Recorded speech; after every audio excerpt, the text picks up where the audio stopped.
സത്യം പറഞ്ഞില്ലെങ്കിൽ എന്റെ കൂടെ വരേണ്ടി വരും. പിന്നെയുള്ള ചോദ്യം പറച്ചിലൊക്കെ അങ്ങ് പോലീസ് സ്റ്റേഷനിൽ വെച്ചായിരിക്കും. എന്താ, അത് മതിയോ? മനസ്സിലായില്ല. മനസ്സിലാക്കി തരാം.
അമ്മേ, അമ്മേ,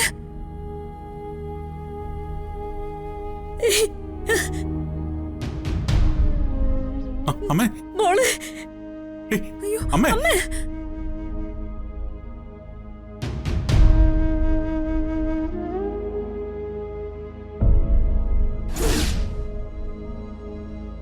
അമ്മേ, അമ്മേ, മോളെ, പറഞ്ഞേക്കമ്മേ.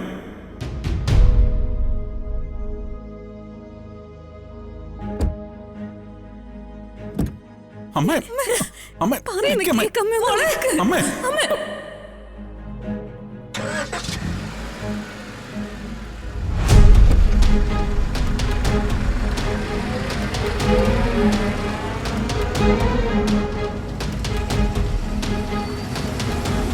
അമ്മേ, മോളെ, അമ്മേ, മോളെ, അയ്യോ, അമ്മേ, മോളെ, മോളെ, അച്ചുമോളെ, അച്ചുമോള് പോയത് കണ്ടില്ലേടാ നീ? എന്റെ മോളെ, എടാ, നിന്റെ ഭാര്യ കുഞ്ഞല്ലേ പോകുന്നത്, പോയി കൊണ്ടുപോടാ. അമ്മേ, അമ്മയോട് ഞാനെല്ലാം പറഞ്ഞല്ലേ. എന്റെ ദൈവമേ, അമ്മ പിന്നെന്തേ കാണിക്കുന്നേ? ഞാനിവളുടെ പെറ്റമ്മയല്ലടാ. എനിക്ക് എന്റെ കുഞ്ഞ്, അമ്മ, അയ്യോ, അമ്മേ, മോളെ, ഇനിയും നിങ്ങൾക്ക് എന്താ അറിയേണ്ടത്? സത്യം, അന്ന് മുരുകനും കനിമൊഴിയും ഈ അനാഥാലയത്തിൽ കൊണ്ടേപ്പിച്ച കുഞ്ഞിനെ നിങ്ങൾ ആർക്കാ കൈമാറിയത്? ഞാൻ പറഞ്ഞല്ലോ, അതിന്റെ വിശദവിവരങ്ങളൊന്നും പറയാൻ കഴിയില്ല. അങ്ങനെ പറഞ്ഞൊഴിയാനൊന്നും പറ്റില്ല. ഇത് കുമ്പസാര രഹസ്യമൊന്നുമല്ലോ പുറത്ത് പറയാതിരിക്കാൻ. ദത്തെടുത്തവരുടെ വിവരങ്ങളൊന്നും ആരോടും വെളിപ്പെടുത്തരുതെന്നാ ഇവിടുത്തെ നിയമം. നിങ്ങളുടെ നിയമം അതായിരിക്കും. പക്ഷേ ഈ രാജ്യത്ത് എല്ലാവർക്കും ബാധകമായ ഒരു പൊതു നിയമം വേറെയുണ്ട്. അത് താങ്കൾക്കറിയാമോ? അല്ല, നിങ്ങൾ എന്തിനാണ് ഇതൊക്കെ അന്വേഷിക്കുന്നത്? നിങ്ങൾ ആരാണ്? ഞാൻ ആരാ ആയിക്കോട്ടെ, പക്ഷേ എനിക്കറിയേണ്ടത് ഈ സത്യങ്ങളാണ്. ആരോടെങ്കിലും മഠത്തിന്റെ രഹസ്യങ്ങൾ പറയേണ്ട ആവശ്യം ഞങ്ങൾക്കില്ല.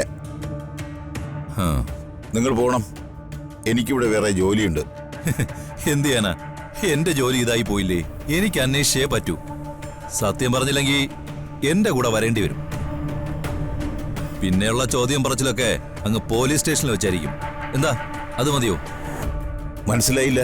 മനസ്സിലാക്കി തരാം.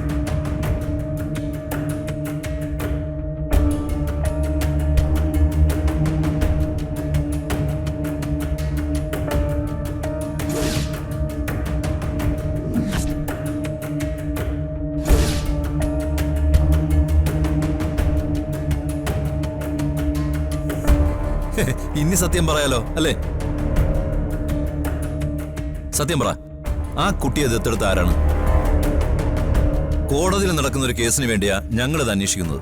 അപ്പോ ഞാൻ കോടതിയിൽ വരേണ്ടി വരുമോ സാറേ?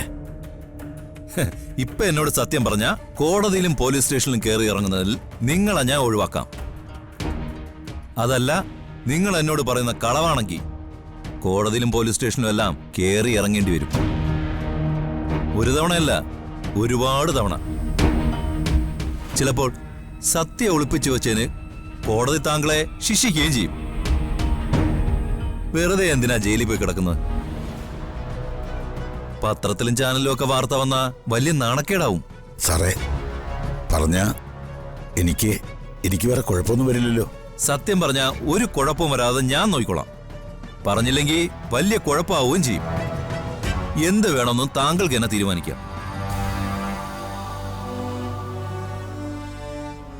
ഞാൻ പറയാം സാറേ, അവന്തികയാണ് ആ കുഞ്ഞിനെ ദത്തെടുത്തത്.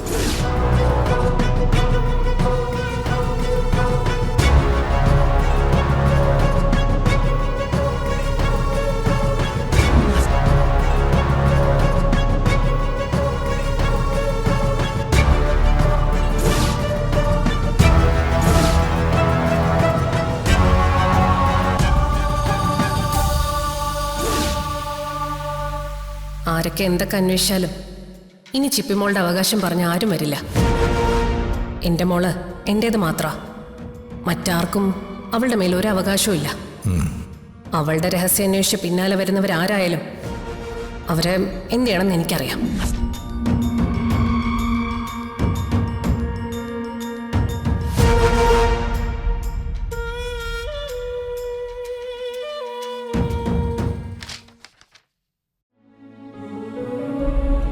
ഒപ്പിടേണ്ട സ്ഥലങ്ങളൊക്കെ ഇതിൽ മാർക്ക് ചെയ്തിട്ടുണ്ട്.